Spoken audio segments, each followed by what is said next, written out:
Hai sahabat, di video kali ini saya akan membahas mengenai latihan keseimbangan pada sesi terapi sensori integrasi. Aktivitas yang biasa dilakukan untuk melatih keseimbangan adalah berjalan di atas obstacle course. Yang harus sahabat perhatikan adalah apakah anak terlihat mampu mempertahankan keseimbangan tubuhnya agar ia tidak terjatuh. Lalu perhatikan juga kecepatan anak saat berjalan di atas obstacle course. Dua hal inilah yang sering mengakibatkan anak terjatuh. Berjalan di atas papan titian. Yang harus sahabat perhatikan pada saat anak berjalan di atas papan titian adalah apakah anak mampu menyilangkan kakinya saat berjalan. Sehingga sahabat harus melihat apakah anak berjalan dengan cara kedua kakinya berdampingan atau dengan cara tubuhnya menyamping. Hal ini tidak boleh dilakukan karena yang ingin kita nilai saat anak berjalan di atas papan titian, apakah anak mampu menyilangkan kedua kakinya saat berjalan di atas papan titian. Apabila anak berjalan dengan dua kaki berdampingan, yang perlu sahabat evaluasi adalah apakah lebar dari papan titiannya sendiri sangat lebar atau tidak. Karena jika papan titiannya lebar, hal ini memungkinkan anak untuk berjalan dengan dua kaki berdampingan. Sahabat juga perlu mengevaluasi dari ketinggian papan titian. Apabila papan titian terasa cukup tinggi, anak akan melakukan kompensasi dengan cara jalan yang menurutnya aman, yaitu dengan cara jalan menyamping atau jalan dengan kedua kaki berdampingan. Tips dari saya, ada baiknya pada saat awal bermain dengan papan titian, sahabat terlebih dahulu meminta anak berjalan di atas papan titian yang dibuat dengan menggunakan selotip yang ditempel di lantai. Selotip atau lakban yang ditempel di lantai dapat dibuat dengan formasi lurus atau dibuat dengan formasi zigzag. Apabila anak sudah melakukannya dengan baik, sahabat tetap harus melatih anak berjalan di papan titian yang permukaannya lebih tinggi. Hal ini untuk melatih anak adaptasi di ketinggian. Pada saat berjalan di atas rocking board, yang harus sahabat perhatikan adalah bagaimana cara sahabat meletakkan papan rocking board.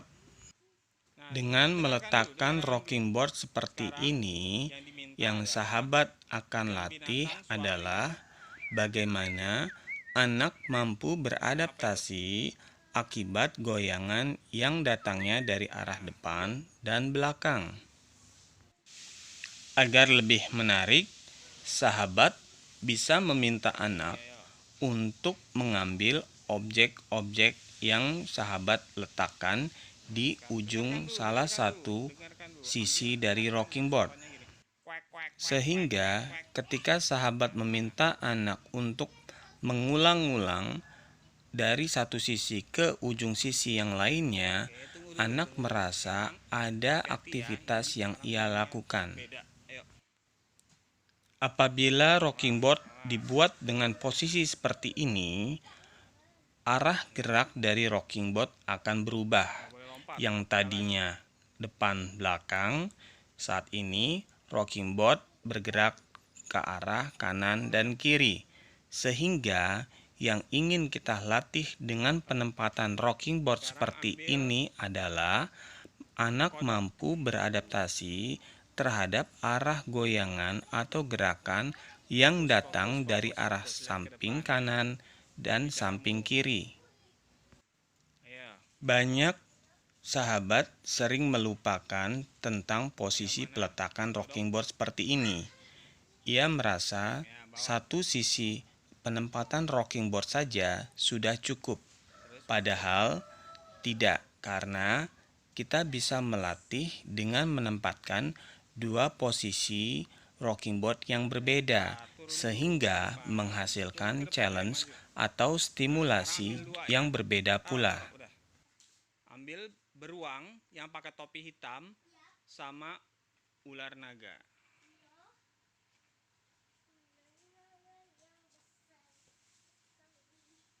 Ayo. Ya, jalan. Hati-hati, tetap jaga keseimbangannya. Turun. Ya, terakhir kuda Nil sama siapa itu satu lagi namanya? Oh, monster plankton namanya. Ya, musuhnya SpongeBob. Ayo.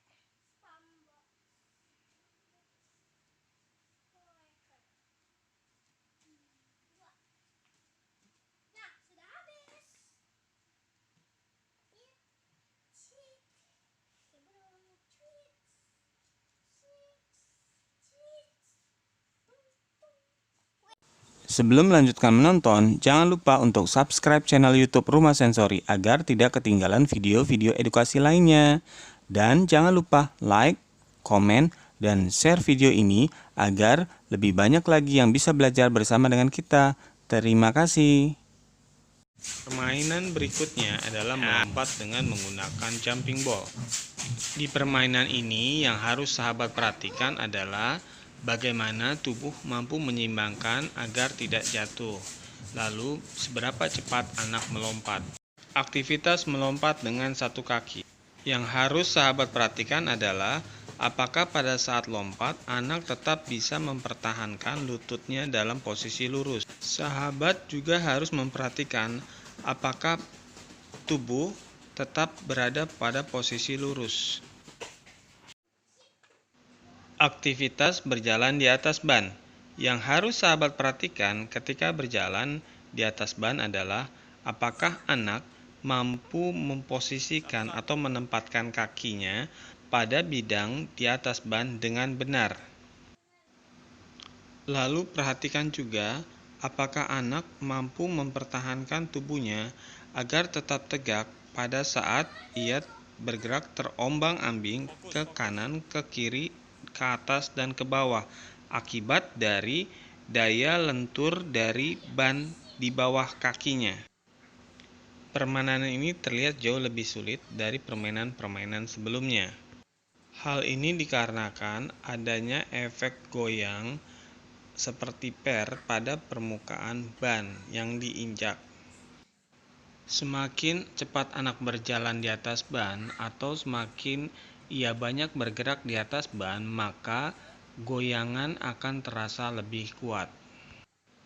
Sehingga diharapkan anak mampu mengontrol keinginannya untuk bergerak agar ia bisa tidak terjatuh di atas ban saat berjalan. Untuk meningkatkan challenge, kita bisa meminta anak untuk melompat dari lantai ke atas ban, dari ban ke ban yang lain, lalu dari ban ke lantai pada saat turun.